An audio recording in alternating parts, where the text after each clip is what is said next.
నామంలో వందనాలు తెలియజేసుకుంటున్నాం. యోహాను సువార్త 4:24 చదవండి బిగ్గరగా. దేవుడు ఆత్మ కనుక ఆయనను ఆరాధించువారు ఆత్మతోనూ సత్యముతోనూ ఆరాధింపవలెను. దేవుడు ఆత్మ కనుక ఆయన ఆరాధించే వాళ్ళు ఏం చేయాలంటే ఆత్మతోనూ సత్యముతోనూ ఆరాధించాలి. ఈరోజు మనం దేవుణ్ణి ఆరాధించడానికి వచ్చాం. ఆయన స్తుతించాలి, ఆయన కనపరచాలి, ఆయన ఆరాధించాలి. ఈరోజు ఒక అంశాన్ని మనం ధ్యానం చేసుకుందాం. పాము అనే అంశాన్ని ధ్యానం చేసుకుందాం. ఒక్కొక్క వారం ఒక్కొక్క అంశాన్ని మనం ధ్యానం చేసుకుంటున్నాం. పోయిన వారం ఏం ధ్యానం చేసుకుందాం చెప్పండి, గుర్తుందా? పోయిన వారం చెప్పాలి మీరే. దేవుడు విజయాన్ని ఇచ్చాడు. దేవుడు విజయాన్ని ఇచ్చాడు. దేవుడు విజయాన్ని ఇచ్చేది. అంతకుముందు ఏం చేసుకున్నాం అంటే రాయి గురించి ఒకసారి చూసుకున్నాం, ఒకసారి ఈత చెట్టు గురించి, ఒకసారి ఆకారం గురించి. అంటే ఒక్కొక్కసారి ఒక్కొక్క అంశాన్ని మనం ధ్యానం చేస్తూ ఉంటున్నాం. ఈరోజు మన ధ్యాన అంశం ఏంటంటే పాము. చెప్పండి, ఏంటి మన ధ్యాన అంశం? పాము అనగానే కొంతమందికి భయం అయింది, దాన్ని చూడగానే భయం అయింది. టీవీలో వచ్చినా సరే దాన్ని చూడగానే కళ్ళు మూసుకుంటారు కొంతమంది. ఈరోజు దేవుడు ఈ పాము గురించి మనకి, నాకైనా మీకైనా ఏమేమి నేర్పుతున్నాడో కొన్ని విషయాలు మనం ధ్యానం చేసుకుందాం. ఈరోజు చదువుకున్న లేఖల భాగాన్ని మరొకసారి చదవండి. మత్తయి సువార్త 12:34.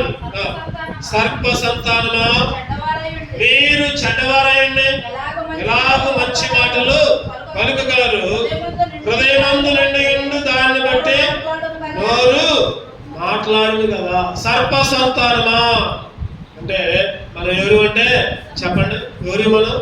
సర్ప సంతానం. సర్ప సంతానం అంటే పాముకు పుట్టిన పిల్లలు. ఒక దగ్గర అంటూ ఉంటాడు కదా, సర్పములారా అని అంటూ ఉంటాడు. సర్పములారా, సర్ప సంతానమా అని అంటూ ఉంటాడు. ఈరోజు మనం సర్ప సంతానముగా ఉన్నాం. సర్ప సంతానముగా ఉన్నాం. పాముకి గల లక్షణాలన్నీ నీకు నాకు ఉన్నాయి. పాము ఎటువంటి లక్షణాలు కలిగి ఉందో ఈరోజు మనం కూడా ఏ లక్షణాలు కలిగి ఉన్నాం. ఆ పాము లక్షణాల నుంచి, సర్ప సంతానం నుంచి దేవుని సంతానముగా దేవుడు మనల్ని మార్చాడు. చెప్పండి, ఏం చేశాడంటే దేవుడు సర్ప సంతానం నుంచి ఏ సంతానంలోకి మార్చాడు? దేవుని సంతానముగా, యేసుక్రీస్తు బిడలముగా, దేవుని బిడలముగా దేవుడు మనల్ని మార్చినందుకు దేవుని ఆరాధించాడు. అసలు సర్పానికి ఉన్న గుణాలు ఏంటి, సర్పానికి ఉన్న లక్షణాలు ఏంటి, ఆ లక్షణాలు కూడా నీకు నాకు కలిగి ఉన్నాం. వాటిని చూసుకొని క్లుప్తంగా ఆరాధించుకుందాం.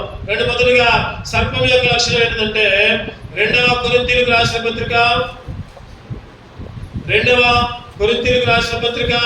11వ అధ్యాయం 2వ కొరింథీయులకు రాసిన పత్రిక 11వ అధ్యాయం 3వ వచనం చదవండి. 2వ కొరింథీ 11:3. సర్పము తన కుయుక్తి చేత హవ్వను మోసపుచ్చినట్లు మీ మనసులను చంపబడి క్రీస్తు యేడనున్న సరళత నుండి పవిత్రత నుండి ఎట్లయినా తొలగిపోలేమని భయపడుచున్నాను. సర్పం యొక్క మొదటి లక్షణం ఏంటంటే కుయుక్తి కలిగినది. చెప్పండి, సర్పం యొక్క మొదటి లక్షణం ఏంటి? కుయుక్తి. క్లియర్ గా రాయబడింది. సర్పము తన కుయుక్తి చేత హవ్వను మోసపుచ్చినట్టు. పాము జంతువా లేకపోతే పక్ష? చెప్పండి, పాము జంతువా లేకపోతే పక్ష? ఏ జాతికి చెందింది? జంతు జాతికి చెందిందా, పక్షి జాతికి చెందిందా అంటే ఏ జాతికి అని చెప్పచ్చు? చెప్పాలి, మీరు చెప్పాలి.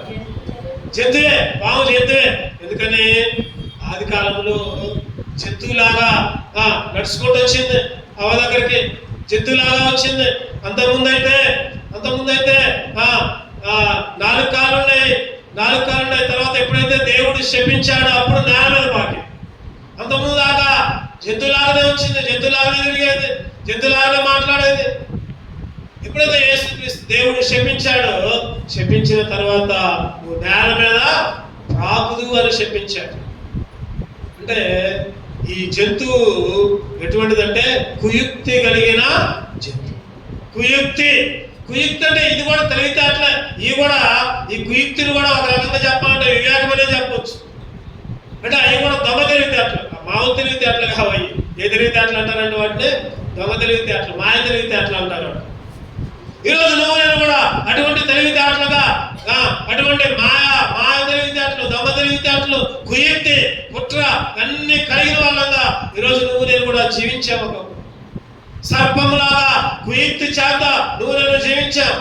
కుయుక్తి చేత జీవించిన మనల్ని దేవుడు ఏం చేశాడంటే తన బిడ్డలుగా చేసుకున్నాడు. ఆయన ఆరాధించే బిడ్డలుగా చేసుకున్నాడు. ఆయన కనపరిచే బిడ్డలుగా చేసుకున్నాడు. ఈరోజు సర్పము లాంటి స్వభావం. అందుకని ఆదికాండం 3వ అధ్యాయం 1వ వచనం చదవండి. ఆదికాండం 3వ అధ్యాయం 1వ వచనం. దేవుడైన యెహోవా చేసిన సమస్త భూజంతువులలో సర్పము యుక్తిగలదైనను. చాలు. దేవుడైన యెహోవా చేసిన సమస్త భూజంతువులలో సర్పము యుక్తిగలదైనను. సర్పము యుక్తి, తెలివితేటలు. అంటే ఎటువంటి తెలివితేటలు అంటే పనికిరాని తెలివితేటలు. జ్ఞానం ఎటువంటి జ్ఞానం అంటే లోక జ్ఞానం. దేవుడు అంటున్నాడు కదా, ఈ లోక జ్ఞానము దేవుని దృష్టిలో వెర్రితనము అని చెప్పబడుతుంది. ఈ లోక జ్ఞానం దేవుని దృష్టిలో వెర్రితనం. ఈరోజు నువ్వు నేను కూడా లోకపు తెలివితేటలు, లోకపు వివేకం, లోకపు యుక్తి, వీటినే కుయుక్తి అంటున్నా. కుయుక్తి, మాయా ఉపాయాలు, మాయ మాటలు, మాయ తలంపులు, మాయ ఆలోచనలు అన్ని కూడా కుయుక్తి. ఈరోజు నువ్వు నేను కూడా అటువంటి కుయుక్తి చేత జీవించిన వాళ్ళంగా ఉంటున్నాం. అటువంటి కుయుక్తిలో బ్రతికిన వాళ్ళంగా ఉంటున్నాం. ఈరోజు దేవుడు మనల్ని ఏం చేశాడంటే ఈ కుయుక్తి నుంచి తప్పించి దేవుని ఆరాధించే బిడ్డగా, దేవుని స్తుతించే బిడ్డగా దేవుడు మనల్ని కనపరిచాడు. ఈరోజు దేవుణ్ణి అందుకే ఆరాధించాలి. కుయుక్తి చేత చదవడం వల్ల ఒకసారి 2 కొరింథీ 11వ అధ్యాయం 3వ వచనం. సర్పము కుయుక్తి చేత అవని మోసపరిచినట్లు అవని మోసం చేసింది. ఈరోజు నువ్వు నేను కూడా ఎంతో మందిని మోసం చేశాం. కుయుక్తి చేత దేవుని మోసం చేశాం. దేవుని సేవకులను మోసం చేస్తున్నాం. దేవుని మందిరాన్ని మోసం చేస్తున్నాం. తోటి విశ్వాసాన్ని మోసం చేస్తున్నాం. ఎంతో మందిని మోసం చేస్తున్నాం. దేని చేత అంటే చెప్పండి, దేని చేత? కుయుక్తి చేత, యుక్తి చేత, తెలివితేటలు, వివేకం, లోకపు జ్ఞానం, లోకపు తెలివితేటలు. ఈరోజు ప్రభా ఒకప్పుడైతే నేను అటువంటి కుయుక్తి కలిగిన వాటిగా ఉన్నాను. పాము లాంటి కుయుక్తి, పాము లాంటి తెలివితేటలు, ఈ లోక జ్ఞానంతో అందరినీ మోసం చేసుకుంటూ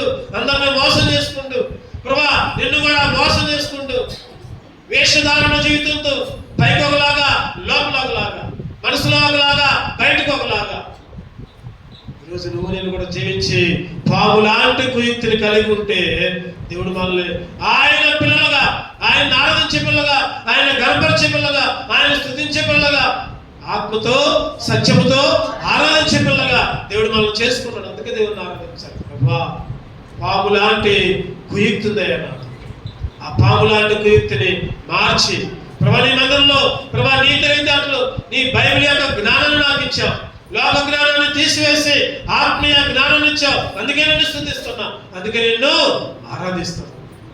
అందుకనే ఒకప్పుడు నువ్వు నేను సర్ప సంతానముగా ఉన్నావు. సర్ప సంతానమా, ఈరోజు పాము అనే అంశం గురించి మనం ధ్యానం చేస్తున్నాం. పాము యొక్క మొదటి లక్షణం ఏంటంటే కుయుక్తి. ఈరోజు నువ్వు నేను కూడా కుయుక్తి చేత అందరినీ మోసం చేసుకుంటా ఉంటే దేవుడు మనల్ని పిలిచాడు, ఎన్నుకున్నాడు. దేవుని ఆరాధించే బిడ్డగా, దేవుని తెలివితేటలు ఇచ్చే ఆత్మీయ జ్ఞానంతో నడిపించేవాళ్ళుగా చేసుకోవడానికి ఆరాధించాలి. రెండోదిగా చూద్దామండి. రెండోదిగా పాము యొక్క లక్షణాలు మనం ధ్యానం చేస్తున్నాం. రెండోదిగా ద్వితీయోపదేశకాండం, పాము యొక్క రెండో లక్షణం. ద్వితీయోపదేశకాండం 32వ అధ్యాయం, ద్వితీయోపదేశకాండం 32:24 వచ్చింది. ద్వితీయోపదేశకాండం 32:24 వారు కరువు చేత క్షీణించుదురు, మంట చేతలు, క్రూరమైన హత్య చేతలు హరించిపోదురు. బురదలో ప్రాకు పాముల విషయము, మృగముల కోరలు వారి మీదకి రప్పించదు. బురదలో పాకు పాము యొక్క రెండో లక్షణం. పాము యొక్క మొదటి లక్షణం చెప్పండి. అందరూ చెప్పాలి. పాము యొక్క మొదటి లక్షణం కుయుక్తి చేత మోసం. అందరూ చెప్పండి. కుయుక్తి చేత మోసం. కుయుక్తి చేత మోసం. రెండవది ఏంటంటే బురదలో పాకే పాము. బురదలో పాకింది. ఈరోజు నువ్వు నేను కూడా పాములాగానే లోకపు బురదలో పాకుతూ ఉంటున్నావు. లోక అలవాట్లు, లోక ఆచారాలు, లోక తలంపులు, లోక ఉద్దేశాలు, లోకంలో ఉన్న బురదంతా నువ్వు నేను అంటించుకుంటున్నావు. ఈరోజు బురదలో పాకే ఈ బురదలో పాకుంటా పాము అనుకున్నదంట. అబ్బా నేనెంతో చల్లగా ఉన్నా, నేనెంతో హాయిగా ఉన్నా. గర్వం, అతిశయం. పాకేదేమో బురదలో, చేసేదేమో దేవునికి వ్యతిరేకమైన పనులు. మళ్ళీ గర్వం, అతిశయం. నాకంటే గొప్ప ఎవరు లేరు, నాకంటే ఉన్నతులు ఎవరు లేరు, నేనంటే ఏమనుకుంటున్నావు. పాకేదేమో మళ్ళీ అక్కడ చెప్పండి బురద. ఆ రోజు సైతాను కూడా ఏం చేసింది చెప్పండి? గర్వము చేత కిందికి త్రోయబడి. యేసుక్రీస్తు ఉన్నాడు, దేవుడు ఉన్నాడు. ఆ రోజు దేవుని తర్వాత స్థానం ఎవరిదంటే, దేవుని తర్వాత స్థానం లూసిఫర్. మొదటేమో దేవుడు, తర్వాత ఏమో లూసిఫర్. దాని కింద ఇంకా కెరూబులు, సెరూబులు, దేవదూతలు, మికాయేలు, గాబ్రియేలు ఎంతో మంది ఉండేవాళ్ళు. లూసిఫర్ అనుకుంది కదా దేవుడేనా గొప్ప? నేను ఎందుకు గొప్ప కాకూడదు? ఎప్పుడు దేవుడేనా, ఎప్పుడు ఆయనేనా స్తుతించేది? నేను కూడా గొప్ప కావాలిగా అని మనసులో ఏమైంది చెప్పండి? గర్వం. మనసులో గర్వం. దేవుడు ఏం చేశాడంటే లూసిఫర్ని, లోపల ఆలోచనలన్నీ ఎరిగిన దేవుడు లూసిఫర్ని ఒక్క తనేసరికే చెప్పండి కిందకొచ్చి భూమి మీద పడ్డాడు. భూమి మీద పడేక సైతాన్ లాగా దేవునికి వ్యతిరేకంగా, దేవుళ్ళు ఎవరు నివసించకుండా, దేవుళ్ళు ఎవరు అంగీకరించకుండా లూసిఫర్ తన బిడ్డలుగా, తన దోతలుగా తన్నే కొనియాడేటట్టు. అంటే లూసిఫర్నే కొనియాడక్కర్లా, లూసిఫర్నే పూజ చేయట్లా. పూజ చేయకపోయినా దేవుణ్ణి పూజ చేయకపోతే లూసిఫర్ని పూజ చేసినట్టే, సైతాన్ని పూజ చేసినట్టే. దేవుని మందిరంలోకి రాకపోతే లూసిఫర్ బిడ్డవే, సైతాన్ బిడ్డవే. దేవుని మందిరంలో గడిపితే దేవుని బిడ్డవే, దేవుని మందిరంలో గడపకపోతే సైతాన్ బిడ్డ. బురదలో పాకే పాపు అంటే గర్వముతో నింపారు. యెషయా గ్రంథంలో ఉంటుంది ఆ మాట చదవండి. యెషయా గ్రంథం చేయమంటే యెషయా గ్రంథం 14 యెషయా గ్రంథం 14 579 పేజీలో మేఘమండలం మీదకి ఎక్కుదును, మహోన్నతులతో నన్ను సమానంగా చేసుకుందునని నీ మనసులో అనుకోండి కదా. నీ పాతాళమునకు నరకములో ఒక మూలకు త్రోయబడితే ఏమనుకుందంట? నేను మేఘానికి ఎక్కుతా, మహోన్నతులతో నేను సమానంగా ఉంచుకుంటా. దేవుడు ఎందుకు గొప్ప కావాలి? దేవుడే మేఘాల మీద, నేను కూడా మేఘాల మీద ఉంటా, నేను కూడా దేవుడితో సమానంగా ఉంటా. నన్ను కూడా పూజ చేయండి, నన్ను కూడా ఆరాధించండి. లూసిఫర్ తెలివితేటలు ఇవన్నీ ఎక్కడ అనుకుందంటే, ఇవన్నీ మనసులో అనుకుందంట. మనసులో అనుకుంది గర్వము చేత. అప్పుడు దేవుడు ఏం చేశాడంటే పాతాళములకు, నరకములు ఒక మూలకు త్రోసివేయబడితే. ఈరోజు భక్తిహీనులాగా గర్వముతో ఈ పాములాగా బురదలో వండుకుంటూ చేసేదేమో బురద పనులు, చేసేదేమో బురద లోకంలో ఉంటున్న ఆచారాలేమో లోకపాచారాలు, లోక బురద మొత్తం అంటించుకుంటూ ఈరోజు నీ జీవితం, నా జీవితం ఒకప్పుడు ఈ బురదలో ఉండే గర్వముతో భక్తిహీనులంట. యెషయా గ్రంథంలో ఒక మాట ఉంటుంది, చదవడం.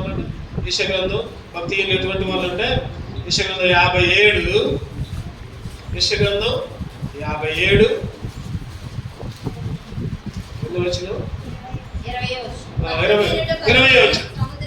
భక్తిహీనులు కదులుచున్న సముద్రము వంటి వారు, అది నింపనదు. దాని జలములు బురదను మైలను.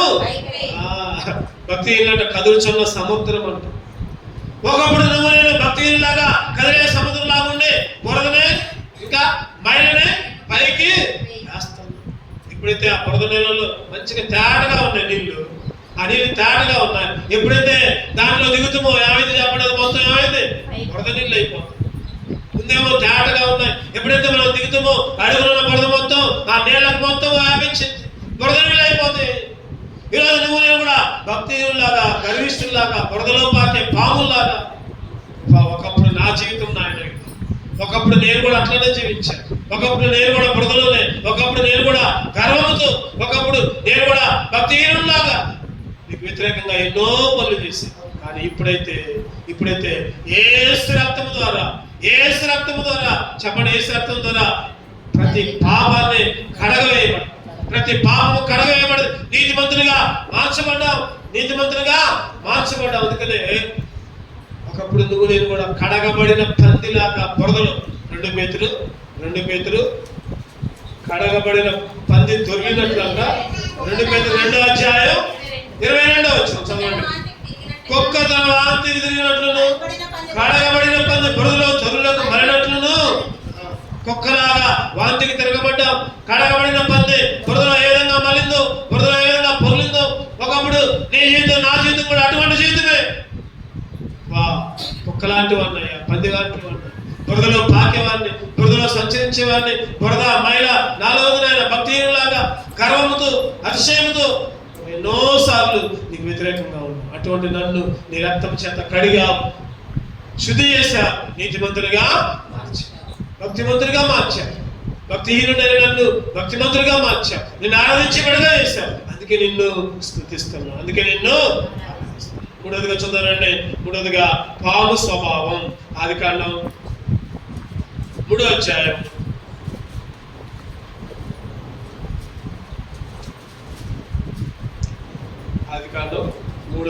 13వ వచనం. అప్పుడు దేవుడైన యెహోవా స్త్రీతో, నీవు చేసినది ఏమిటని అడుగగా, స్త్రీ సర్పము నన్ను మోసపుచ్చింది, మోసం చేసింది. ఎవరు మోసం చేసింది? ఎవరు మోసం చేసింది? సర్పం అంటే పాము. పాము యొక్క 3వ లక్షణం. మొదటిదిగా పాము కుయుక్తి కలిగినది, లోక జ్ఞానముతో నిండినది. 2వదిగా పాము చెప్పండి బురదలో పాకేది, గర్వము, భక్తిహీనత. 3వదిగా పాము మోసము చేసింది, మాయ చేసింది అన్నది కదా. ఏమన్నా చెప్పండి, ఏమన్నది? అవ దగ్గరకు వచ్చి ఈ చెట్లన్నీ, ఈ పండ్లన్నీ నీయే కదా అంటే, అవేమన్నదంటే కాదు, ఈ పండ్లన్నీ నాయ కాదు, ఈ చెట్లన్నీ నాయ కాదు, అక్కడ ఉందే చెట్టు, ఆ చెట్టు తప్ప మిగిలినవన్నీ నాయే, మిగిలినవన్నీ దేవుడు తెలమన్నాడు.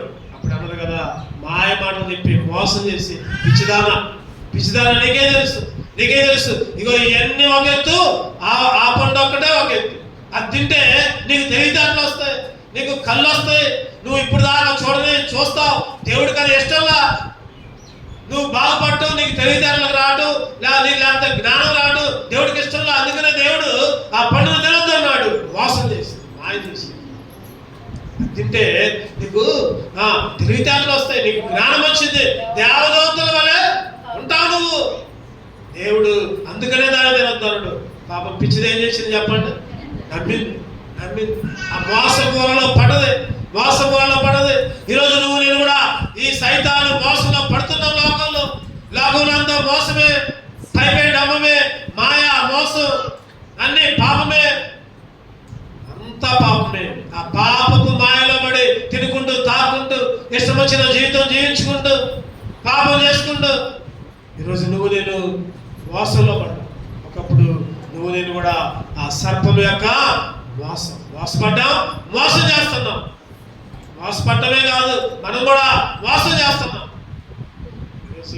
సర్పం యొక్క లక్షణాలు. అందుకని ఆదికాండం ఒక ఆయన మోసం చేశాడు. ఎవరిని మోసం చేశాడు? తండ్రిని మోసం చేసిండు. చెప్పండిగా అన్నను కూడా మోసం చేసిండు. ఎవరైనా?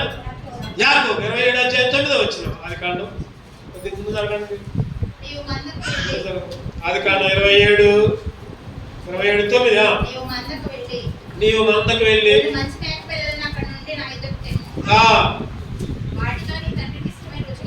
వాడితో నీ తండ్రికి ఇష్టమైన రుచిగల భోజనం అతనికి చేసేదను. ఎవరంటారు అంటే ఈ మాటలు తల్లి చెప్తా ఉంది కొడుక్కి, నువ్వు మందకు, మీ నాన్నేమో అన్నని రమ్మన్నాడు, నాకేమో మీ అన్నకి రావడం ఇష్టం లేదు, నువ్వేమో మోసం చేయి. అక్కడ తల్లి మోసం చేస్తుంది, కొడుకు మోసం చేస్తుంది. ఈరోజు నువ్వు నేను కూడా మోసం చేసే వాళ్ళగా ఉన్నాం. తండ్రిని మోసం చేస్తున్నాం, భర్తని మోసం చేసే స్త్రీగా. చెప్పండి, ఇక్కడ తల్లి ఎవరిని మోసం చేస్తుంది చెప్పండి? భర్తని మోసం చేస్తుంది, కొడుకుని కూడా. ఈరోజు ఎన్నోసార్లు మోసపోరలో పడ్డావు అన్నాడు. తడివి చూశాడు. అయ్యా ఏంది నీ శరీరం మీద ఎట్లా ఉంది, నీ శరీరం మీద ఎట్లా ఉంది, నీ వెనక ఎట్లా ఉన్నది అంటే ఏం చెప్పాడు చెప్పండి. వాళ్ళన్న శరీరమే కప్పుకొని వచ్చింది, మేకతో తెచ్చుకొని కప్పుకొని వచ్చింది. డౌటే వచ్చింది ముందు.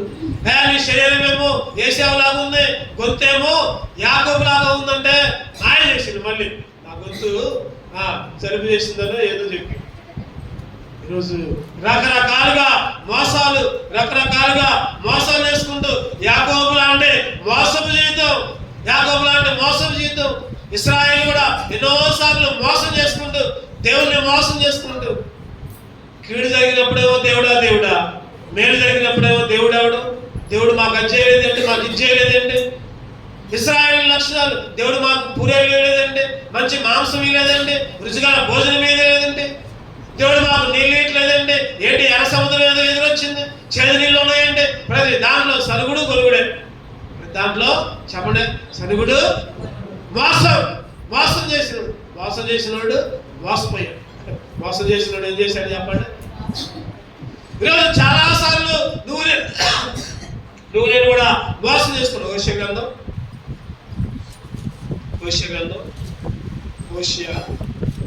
11వ అధ్యాయం చదవండి. హోషేయ 11 ఇశ్రాయేలు అంట 12వ అధ్యాయం. హోషేయ 11:50 పేజీ నంబర్. ఎఫ్రాయిము వారు అబద్ధముతో నన్ను ఆవరించి ఉన్నారు, ఇశ్రాయేలు వారు మోసక్రియలతో నన్ను ఆవరించి ఉన్నారు, యూదా వారు నిరాటంకముగా దేవుని మీద తిరుగుబాటు చేయరు, నమ్మకమైన పరిశుద్ధ దేవుని మీద తిరగబడతారు. ఈ లక్షణాలన్నీ మనమే. ఎఫ్రాయిము మనమే, ఇశ్రాయేలు మనమే, యూదా వారు మనమే. పరిశుద్ధ దేవుని మీద, పరిశుద్ధ మందిరం మీద, పరిశుద్ధ సేవకుల మీద, పరిశుద్ధ జనం మీద ఎన్నోసార్లు మోసం చేసుకుంటూ, తిరుగుబాటు చేసుకుంటూ, అబద్ధాలు ఆడుకుంటూ. నోరు తెరిస్తే చెప్పండి, నోరు తెరిస్తే అబద్ధాలు, మాయలే, మోసాలు. ఆ రోజు అబద్ధం ఆడారు. ఒక ఇద్దరు భార్య భర్తలు అక్కడే చచ్చిపోయారు. ఎవరు? అననీయ. వాళ్ళు అంటున్నారు కదా, ఎవరితో అబద్ధం ఆడారు అసలు అయితే లెక్క అయితే? పేతురుతో అబద్ధం ఆడారు. అయ్యగారు పేతురు గారు మేము ఎంతకే అన్నాం, మాకు ఎంతే వచ్చింది. భర్త అదే చెప్పిండు, భార్య అదే చెప్పిండు. పేతురు అంటున్నాడు కదా, నువ్వు నాతో కాదు అబద్ధం ఆడింది, ఎవరితో ఆడా అబద్ధం? గుర్తుపెట్టుకోండి. మాట నీ తోటి విశ్వాసతో నువ్వు అబద్ధం చెప్పినవంటే వాళ్ళతో కాదు నువ్వు అబద్ధం చెప్పింది. నీ సేవకులతో నువ్వు అబద్ధం చెప్పావంటే సేవకుడితో కాదు అబద్ధం చెప్పింది. ఎవరితో అబద్ధం చెప్పింది? దేవునితో. ఈరోజు నువ్వు నేను కూడా ఎన్నోసార్లు అబద్ధాలు ఆడుకుంటూ, తిరుగుబాటు చేసుకుంటూ, మోసాలు చేయకుండా, పరిశుద్ధ దేవుని తిరస్కరించుకుంటూ, దేవునికి వ్యతిరేకంగా పాము లాంటి స్వభావం. ఏ స్వభావం చెప్పండి? పాము లాంటి. ఇర్మియా గ్రంథం 6వ అధ్యాయం 3వ వచనం. ఇర్మియా 6వ అధ్యాయం 13వ వచనం. అల్పులేమి కనులేమి వారందరూ మోసం చేసి దోచుకునే వారి ప్రవక్తలేమి యాజకులేమి అందరూ అల్పులు కనులు అందరూ పేదోడి దగ్గర నుంచి పెద్దోడి దాకా అందరూ మోస బ్రతికే. ఈ మధ్య హైదరాబాద్ లో ఒక ఇన్సిడెంట్ చూశాను. యూత్ క్యాంప్కి వెళ్ళినప్పుడు మా ఫ్రెండ్ కొద్దిగా ప్రార్థన చేసి వద్దుగా రాను మా ఇంటికి అంటే మియాపూర్ వెళ్ళాను. మియాపూర్ మెట్రోలో ఎక్కి దిగి వెళ్తుంటే ఆ రోడ్డు మీద ఒక కుంటోడు బాగా పడుకొని ఎండ బాగా ఎండ ఉంది, పడుకొని అడుక్కుంటా ఉన్నాడు. నేనే మా ఫ్రెండ్ ఏమో వస్తున్నా అన్నాడు. కొద్దిగా లేట్ అయింది, ఒక 5 నిమిషాలు లేట్ అయింది. నేను కారు వేసుకుని వస్తాను, అక్కడనే ఉండు, అక్కడే మాకు అక్కడనే అడ్రస్లో ఉండంటే ఇక నాకు ఆ మియాపూర్ కూడా కొత్త ఫస్ట్ టైం పోయి అక్కడనే ఉన్నా. నేను చూస్తా ఉన్నా వాడిని చూస్తా ఉన్నా. ఎంత ధైర్యంగా ఉన్నాడంటే అడుక్కుంటూ కుంటోల్లాగా ఆ రోడ్డు మీద పడుకొని 5 నిమిషాలు అయిపోయింది.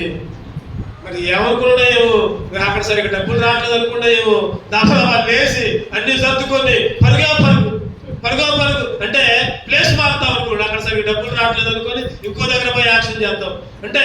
ఎందుకు ఈ మాట చెప్తున్నానంటే అల్పులేమి కనులేమి. ఈరోజు ప్రతి వాళ్ళు కూడా మోసం. ఈరోజు ఎన్నోసార్లు నువ్వు నేను కూడా అటువంటి లక్షణాలు కలిగిన వాళ్ళం. అక్కడ ఇంకో మాట కూడా, ప్రవక్తలేమి యాజకులేమి. ఈరోజు అందరూ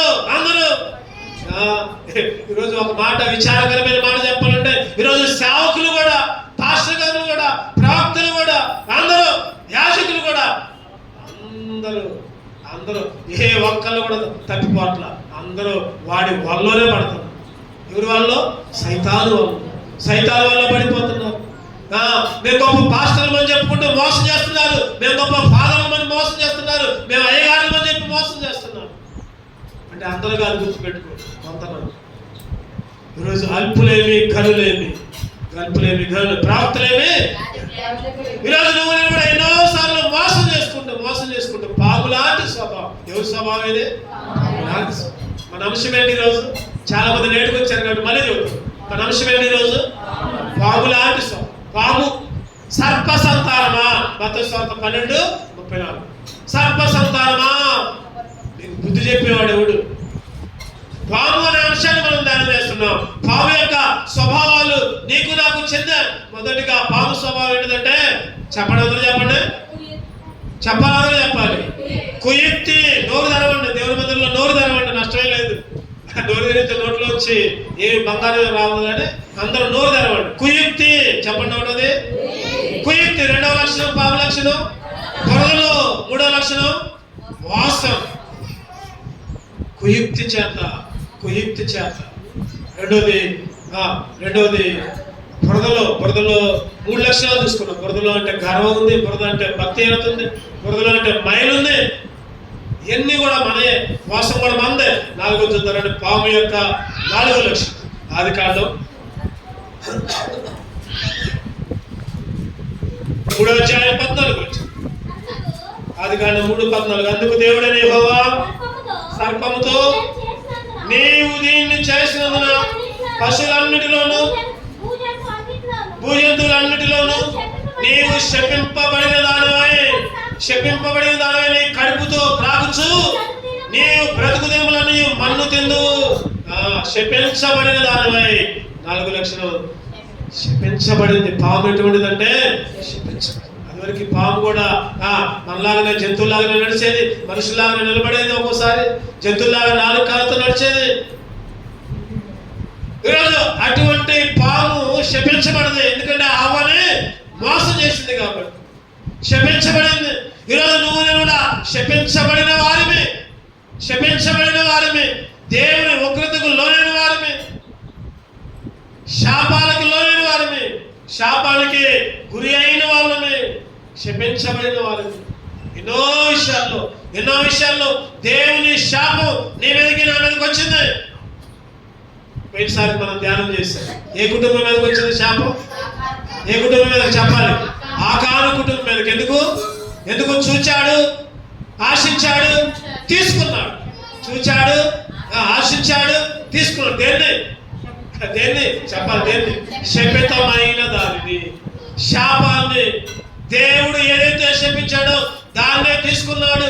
దేవుడు ఏదైతే వద్దన్నాడో దాన్నే ఆశించాడు. దేవుడు ఏదైతే చేయకూడదన్నాడో అదే చేశాడు. అందుకనే ఆకానికి ఒక్కడిగా రాలా శాపం. ఆకాని కుటుంబానికి, సమస్తానికి, అందరినీ రాళ్ళతో కొట్టి చంపారు. అంతకంటే ముందు ఆకాని వల్ల ఇశ్రాయేలీయులందరికీ, ఒక్కడి వల్ల అందరికీ శాపం. ఈరోజు నువ్వు నేను కూడా శపించబడి దాన్ని ఆశపడుతున్నావు.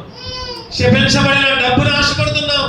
ఈరోజు ఆదివారం నువ్వు పనికి పోయావంటే ఆ పనిలో వచ్చిన డబ్బులు శపించబడిన గుర్తుపెట్టుకో.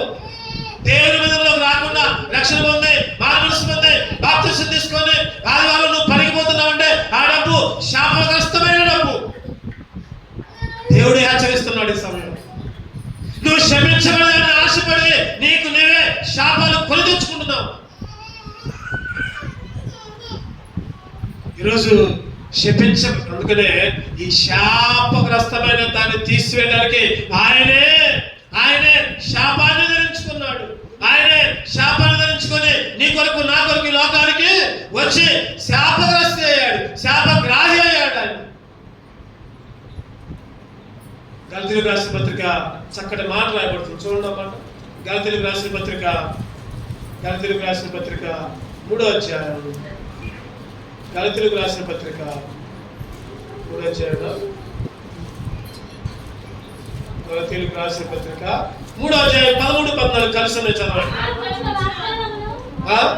ఆత్మను గురించిన వాగ్దానము విశ్వాసము మనకు లభించినట్లు అబ్రహాము పొందిన ఆశీర్వచనము క్రీస్తు యేసు ద్వారా అన్యజనుల్లో కలుగుటకై క్రీస్తు మన కోసమై శాపమై మనలను ధర్మశాస్త్రం యొక్క శాపము నుండి రక్షించాడు.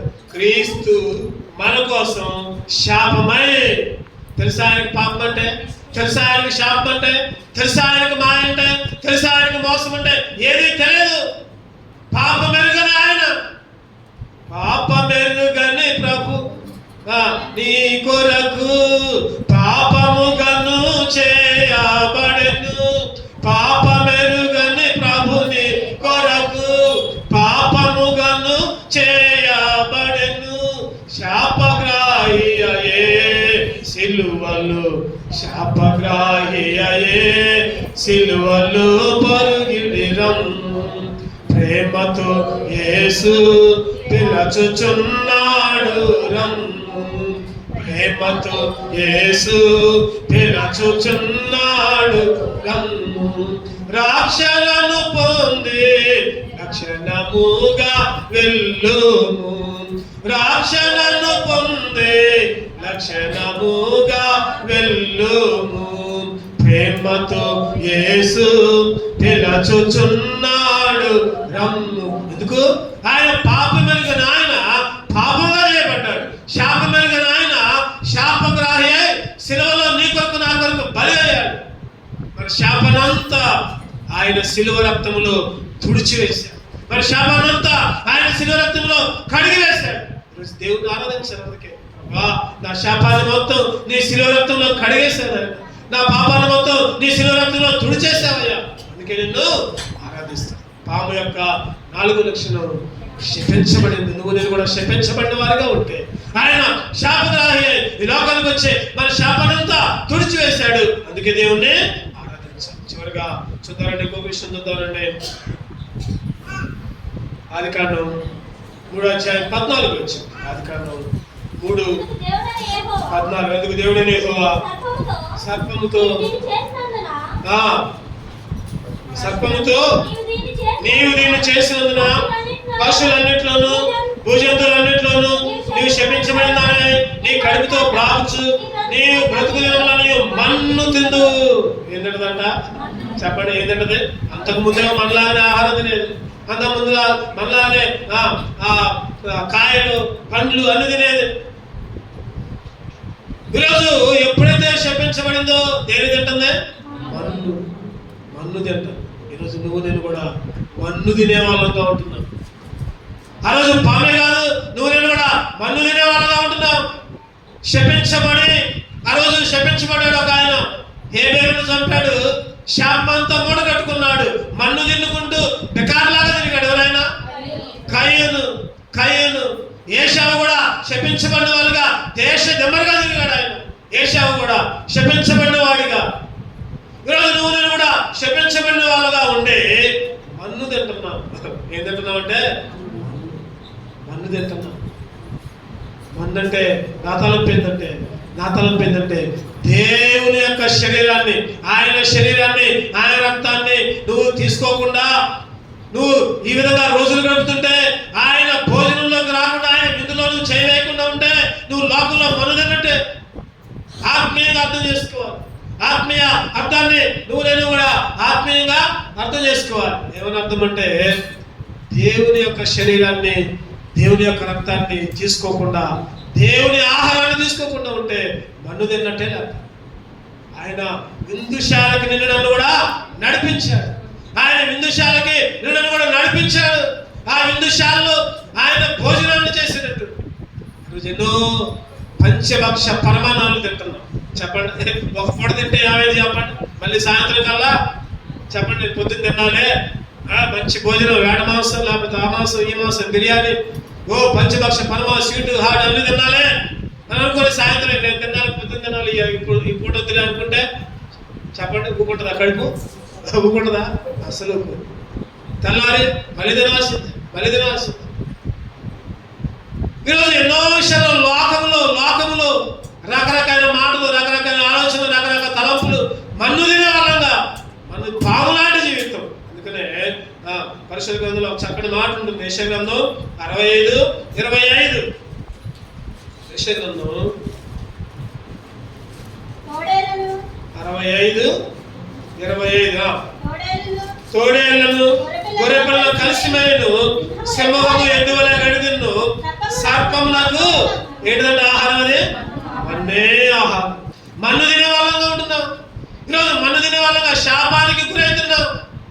ఈరోజు ఏ మాత్రం కూడా బుద్ధి ఉన్నట్ల, జ్ఞానం ఉన్నట్ల, అయ్యో దేవుడు నన్ను పుట్టించాడే, దేవుడు ఈ లోకంలోకి వచ్చినట్టు చేశాడే, దేవుని స్థుతించాలి, దేవుని గణపరచాలి, దేవుని ఆరాధించాలని ఏ జ్ఞానం కూడా ఉన్నట్ల. ఎన్నోసార్లు మన జీవితం ఎటువంటిదంటే ఎంతలో కనబడి అంతలో మాయమైపోయే ఆవిరి వంటి జీవితం. ఎంతలో కనబడి అంతలో మాయమైపోయే ఆవిరి వంటి జీవితం. మనం అనుకుంటున్నాం కదా, గొప్ప గొప్ప ఉద్యోగాలు చేస్తున్నాంలే, లేదా గొప్ప మేడల మిందులో భవంతులు ఉన్నాయే, పొలాలన్నీ ఉన్నాయి, పశువులన్నీ ఉన్నాయి, ఓ నాకేంటి, నాకు ఆస్తుంది, బ్యాంకులో డబ్బు మూలుగుతుందిలే, కోట్లు ఉన్నాయని అనుకుంటున్నావేమో. నా అంత అందగా ఎవరు లేరు, లేదా నా అంత అందగా ఎవరు లేరని గర్వముతో విన్నాం. 2 రోజుల కింద ఒక ఇన్సిడెంట్ జరిగింది. ఏంటంటే ఆయన ఒక పెద్ద క్రూయిజ్ డ్రైవర్, ఆయన మెరైన్ సబ్మెరైన్ డ్రైవర్, ఆయన ఇండియా, ఆయన ఆర్మీలో ఓడలు నడుపుతూ ఉంటాడు. ఆ మెరైన్ ఇంజనీర్ ఆయన పేరేంటే సురేష్. 24వ తారీఖు పుట్టినరోజు అంట. 2వ తారీఖు 14, 24వ తారీఖు పుట్టినరోజు అంట. భార్యతో చెప్పాడంట, ఇరాన్ ప్రాంతంలో ఉండి భార్యతో ఉన్నాడంట. 2 పిల్లలు అంట, ఇద్దరు అబ్బాయిలు. భార్యతో చెప్పాడంట, 24వ తారీఖు నేను వస్తా, పుట్టినరోజు గ్రాండ్గా చేసుకుందాం అన్నట. ఫోన్లో మాట్లాడుతాడంట. ఇంకా ఎప్పుడు వస్తావు భార్య అడిగిందంట. ఏం లేదు, నా పుట్టినరోజు ఇంకేముంది, 10 రోజులే కదా, 24వ తారీఖు వస్తా. వాడలో వస్తున్నాడంట. ఇరాన్ హార్మూజ్ జలసంధి, ఆ జలసంధి దగ్గర వాడలో వస్తుంటే దాడి చేశారు అమెరికా వాళ్ళు. దాడి చేస్తే 3 అక్కడికక్కడే చనిపోయారు. ఆ వాడలో నడిపేవాళ్ళు, ఆ ఆయిల్ తెచ్చేవాళ్ళు, బంకర్లు దాడి చేస్తే వాడ మొత్తం నాశనం అయిపోయింది. విశాఖపట్నానికి చెందిన సురేష్ కూడా అక్కడికక్కడే చనిపోయాడు. శవాన్ని తీసుకుని వచ్చారు. ఆయనతో అన్నాడు కదా, పుట్టినరోజు వద్దాం, పుట్టినరోజుకి వస్తా, మంచిగా ఎంజాయ్ చేద్దాం, గడుపుదాం, హాయిగా మిమ్మల్ని సినిమాకి తీసుకుపోతాం, పార్కుకి తీసుకుపోతాం, లేదా పిల్లల్ని మంచిగా ఇటు తీసుకుపోతాం. ఎన్నో ప్లాన్లు, ఎన్నో ఆలోచనలు, ఎన్నో ఉద్దేశాలు ఏమైపోయాయి చెప్పండి? ఏమైపోయాయండి? సమాధిలో కలిసిపోయాయి, మట్టిలో కలిసిపోయాయి. అంటుంది కదా భార్య, అంటుందా, అయ్యా 24వ తారీఖు వస్తున్నావు అయ్యా, ముందే శవంగా వచ్చావయ్యా అని ఏడుస్తుంది.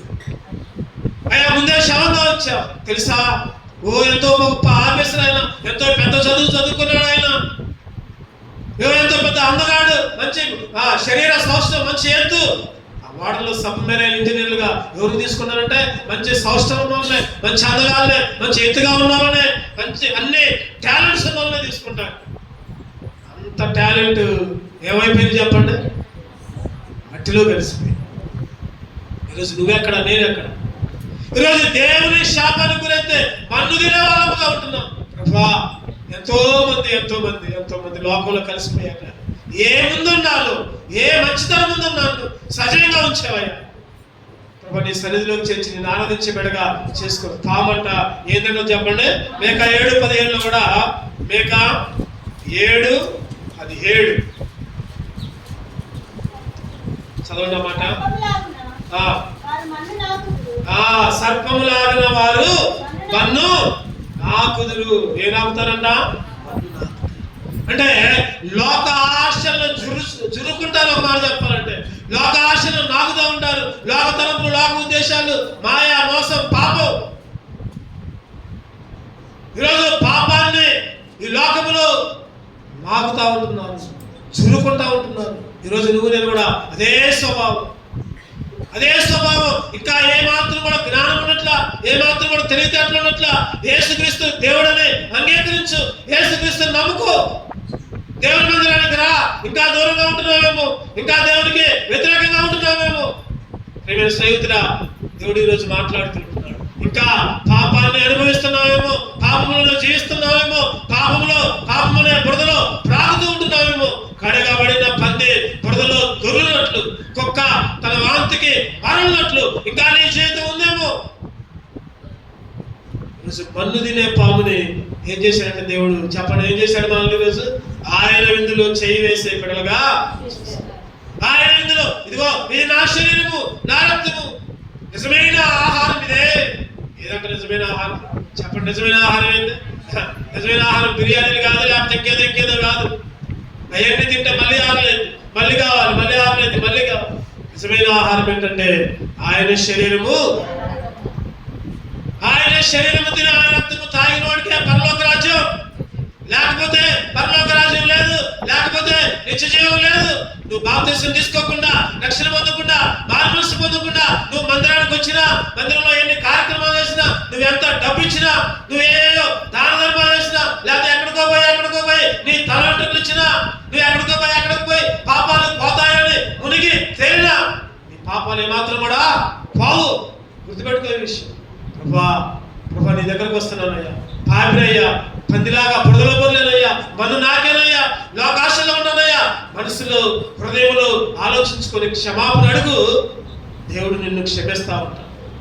దేవుడు నిన్ను ఆ పరమ విందులో చేయవేసే బిడ్డగా చేస్తాడు. ఆయన భోజనంలో చేయవేసే బిడ్డగా. ఈరోజు ఒకప్పుడు మన్ను నాకేమో, ఇప్పుడైతే చెప్పండి ఆయన భోజనంలో సంతోషంగా చేయవేసే బిడ్డగా చేస్తాడు. అందుకే దేవుడు ఆలోచించాడు పాము యొక్క లక్షణం. అందుకనే మొదటగా చదువుకున్న భాగం మళ్ళీ చదువుతారండి. మత్తయి సువార్త 12:34. మత్తయి సువార్త అప్పగించుకున్నాక 12:34. సర్ప సంతానమా మీరు చెడ్డవారయ్యండి. అందరం కలిసి చదువుకున్నాం మళ్ళీ ఒకసారి. సర్ప సంతానమా మీరు చెడ్డవారయ్యండి, ఎలాగో మంచి మాటలు పలుకరు, హృదయమందు నుండి దాన్ని బట్టే కదా నోరు మాట్లాడేది. సర్ప సంతానం. అవును ప్రభువా, నిజంగా నేను సర్ప సంతానం. పాము యొక్క లక్షణాలు చెప్పండి. ఒకటది చెప్పాలి, అందరూ చెప్పాలి. ఒకటది కుయుక్తి. ప్రభా ఎన్నో కుయుక్తులు ఉన్నాయా నాలో, ఎన్నో తెలివితేటలు ఉన్నాయా, ఎన్నో దొంగ తెలివితేటలు ఉన్నాయా, ఎన్నో మాయ తెలివితేటలు ఉన్నాయి. అది నేను వివేకం అనుకుంటున్నా. రెండోది బురదలో పాకే మోసం, గర్వం, భక్తిహీనులాగా. మూడోది మోసం చేసే పాము. నువ్వు నేను కూడా ఎన్నోసార్లు యాకోబులాగా, ఏశావులాగా ఎన్నోసార్లు మోసం చేసేవాళ్ళు. నాలుగో లక్షణం చెప్పండి. నాలుగో లక్షణం శపించబడిన ప్రభా నా కొరకు శాపగ్రాహిగా వచ్చావు. పాపమెరుగని నీవు పాపిగా మారావు. శాపమెరుగని నీవు శాపగ్రాహిగా వచ్చావు. నీ రక్తంతో నా పాపనంతా కడిగావు, నా శాపనంతా తుడిచావు. మనుదినే బ్రతుకుని ఆయన నాది. ఐదవది ఏంటంటే మనుదినే ఎన్నోసార్లు నీకు వ్యతిరేకంగా అసలైన ఆహారములు, నిజమైన ఆహారములు, పరిశుద్ధ ఆహారములు, బ్రతికించే ఆహారములు, పరలోకాన్ని చేర్చే ఆహారములు చేయవేయకుండా ఈ లోకంలో ఇష్టం వచ్చిన మన్నంతా తింటున్నాను. ఎప్పుడైతే నీ ఆహారం నీ విందుశాలకు నడిపించి నీ ఆహారంలో చేయవేసే భాగ్యం నుంచి ఏమిచ్చి నేను స్తుతించగలను. దేవుని స్తుతించుకుందాం, దేవుని ఆరాధించుకుందాం. దేవుడి మాటలో దీవించుకుందాం. నిలబడదాం, పాట పాడుకుంటూ